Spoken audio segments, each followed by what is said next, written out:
Well, folks, Merry Christmas and welcome to my channel. Today's kind of a somber day. Usually I would be, having something a little bit more positive to say, being the day after Christmas.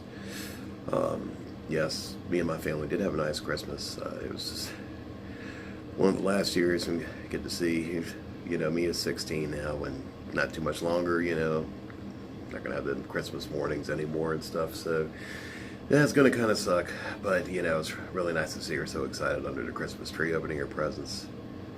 But in the meantime, one of my best friends in the world, David Wood, and Marie, his family, his mother, his brothers, are going through something that's unimaginable, absolutely unimaginable.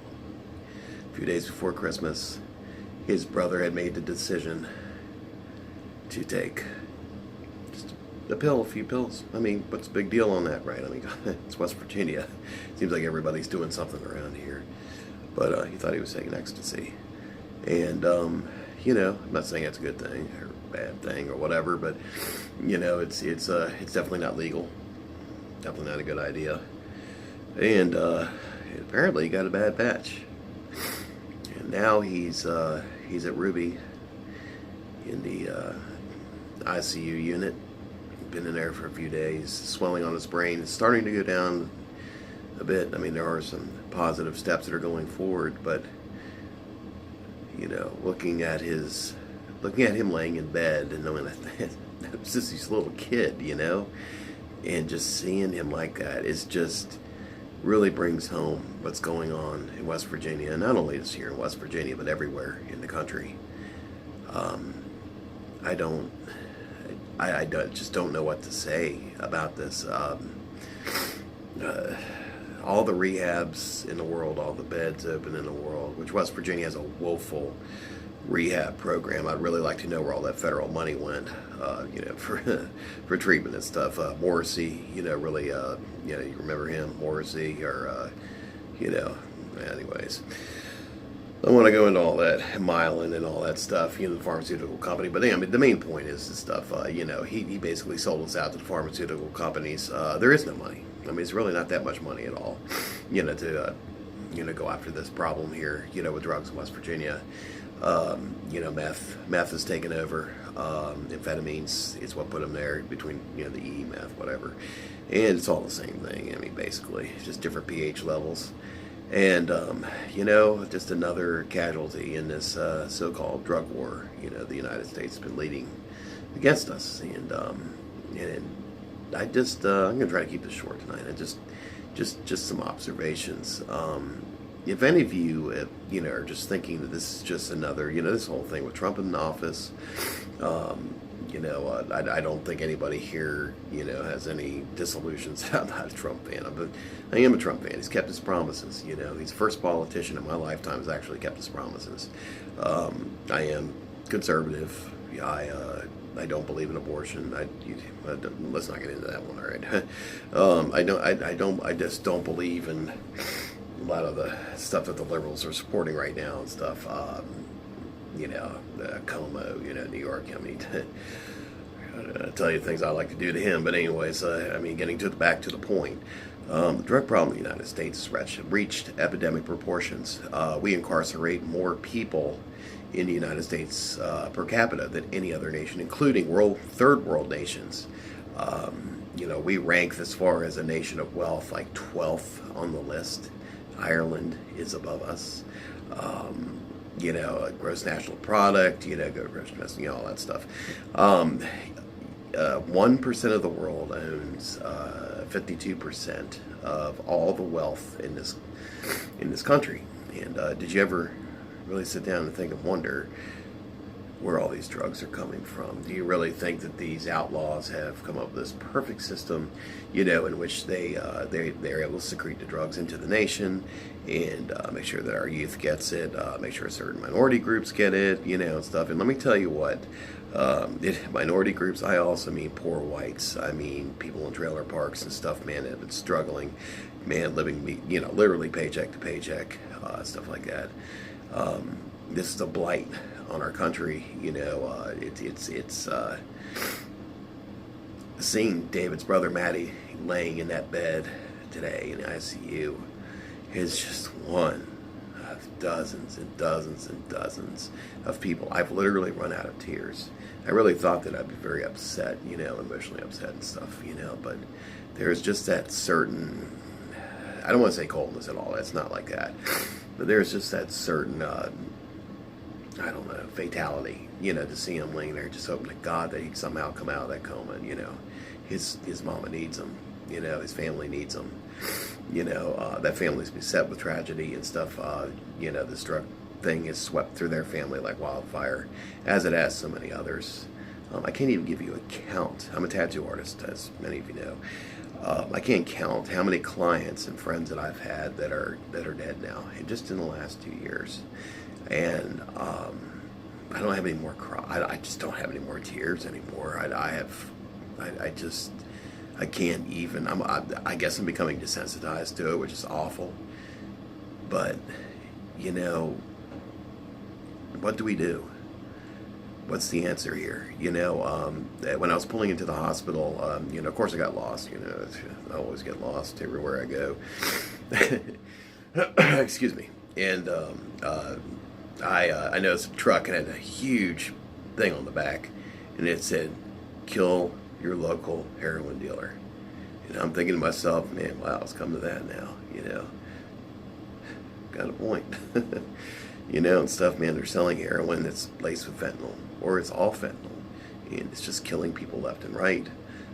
I don't know what happened with Matty specifically, David's brother. From what I understand, it was MDMA. I don't know if guys from back in the day remember the clubs and raves and all that kind of stuff, and I mean, I've seen quite a few people go through the thing with the body core temperature going up, the brain frying, got people, that no longer, they have to take all kinds of medications and stuff, man, just so they don't kill themselves, because they've burned out the receptors in their brains and things like that. I mean, just everything out there is, all these drugs and stuff, especially this artificial stuff. These designer drugs are coming from Europe, from China, from Mexico, everything else. Don't get me started on meth. Clarksburg has become literally the land of the living dead. A bunch of zombies wandering around, and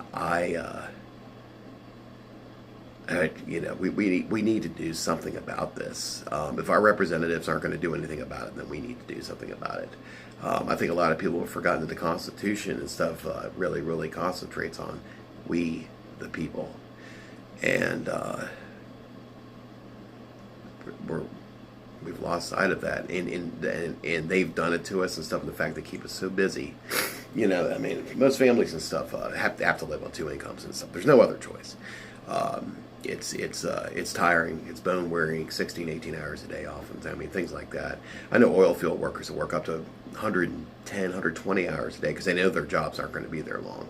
West Virginia, hardly any sustainable jobs, things like that. Written the White House actually several times about that. And it doesn't seem to be changing anytime soon. All of you know who really runs West Virginia ever since the turn of the last century. I'm just going to say the Rockefellers, stuff. The Rockefellers in bed with the Rothschilds and everybody else. And, who do you think is bringing these drugs and all this stuff in here? England is facing the same kind of problem. England, I just looked it up today. England is actually owned, what are the numbers? I may be wrong, so don't quote me, but a large amount of England is owned either by foreign interests or by the lords and the gentry and stuff, and the people really are only serfs. I mean, nothing's changed in 1,000 years, literally, in Britain. It's just because the United States doesn't have as long a history that we don't have that same problem. But it seems to me that they have found all these different ways to kind of kill us off and keep us down, keep us from thinking, keep us from waking up. And there's a waking up in this country right now. And, looking at Matty laying in that bed today, I've been talking about being awake, being awoke, just seeing what was going on and, wanting to put a stop to things and, wanting to do something good. And I see what I'm up against. I see what we're up against. And it's scary. This isn't a political battle that's going on out here. This isn't a, Democrats versus Republicans or whatever, Trump hating same thing or whatever, I don't know. But I'm just here to tell you that things are not going to get better, they're going to get worse. And you guys need to strap up. You need to strap up and realize that this is going to be a hard ride ahead. So my suggestion to you guys and stuff, man, if you got kids, you need to sit them down tonight or tomorrow or talk, whatever, and talk to them. We just finished having a conversation with Mia. She's a good girl. She never mess with that kind of stuff. But all it takes is one time. And I'm kind of rambling here. There's just so many things to go over. I just want to say, guys, be good to each other, man. Be careful. Be careful. I'm not going to sit here and give a big anti-drug speech and all that stuff, man. I'm just saying, guys, there's something going on right now. They're trying to kill off addicts. They're trying to kill off these people. They're trying to kill all of us off. Eugenics, whatever you want to call it and stuff. It's not healthy. It's bad. It's evil. And today, just looking at Maddie's face and seeing the youth and the promise in it, and realizing that there may be so many things that he will never be able to experience if he's fortunate enough, to live through this. And he's very, very blessed. He has thousands of people praying for him and stuff. He'll make it through, including us. So, guys, I want you to pray for Maddie, David Wood's brother, Apologetics 17, I believe. Please go over to his channel, check some of his stuff out. He's an amazing guy. He's a good man.